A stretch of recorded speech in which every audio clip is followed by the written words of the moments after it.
Good morning. Another beautiful day in God's kingdom. How many times have you opened your mouth and said something and then thought back on it and and thought, why did I say that? And for a lot of us, sometimes, you can probably just quickly recover from that thing. But for some, it can have far-reaching consequences that you never imagined. Like the story that we have before us today, and we're in the book of Judges.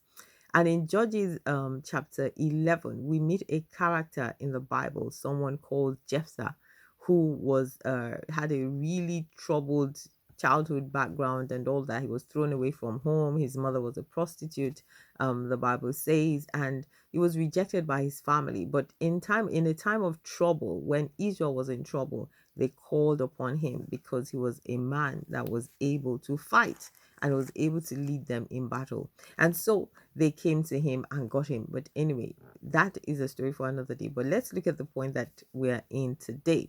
And the Bible says that when um when Jephthah was given this job, of course the Spirit of God came upon him because he had been anointed by God for the task.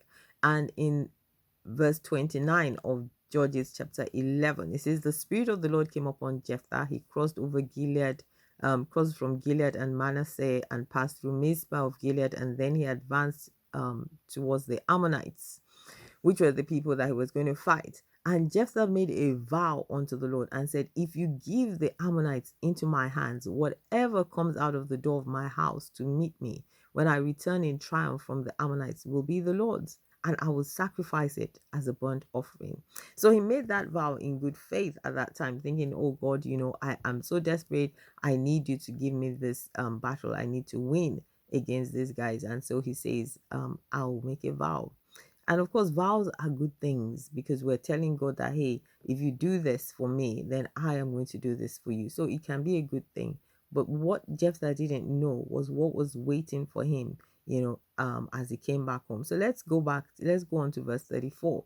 It says, Then Jephthah, when Jephthah returned to his home in Mizpah, who should come out to meet him but his daughter dancing to the sound of timbrels? She was an only child. Except for her, he had neither son nor daughter.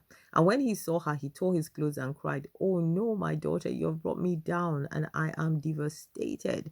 I have made a vow to the Lord that I cannot break."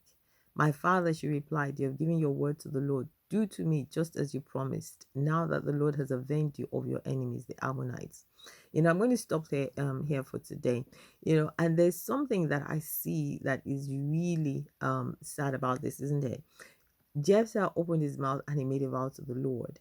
And he didn't think for one moment that what was going to come out of his house was a human being. He thought, "Oh, I'm going to come back and I'm going to see the chickens, the goats, the whatever it is, the livestock, or in in the courtyard as I enter into the house," because probably that's what normally happens. You come into the house and the first things that you see would be the goats, the sheep, or whatever that you've got. So he thought, "Oh, I'm going to sacrifice an animal unto the Lord because that is what I'm going to see."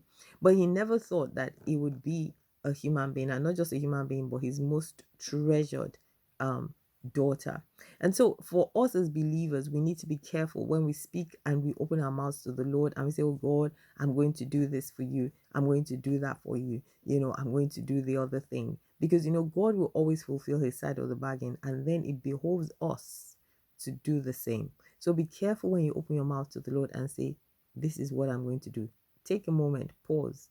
You're not being forced to say those things. Take a moment before you speak. God bless you. Have a beautiful day.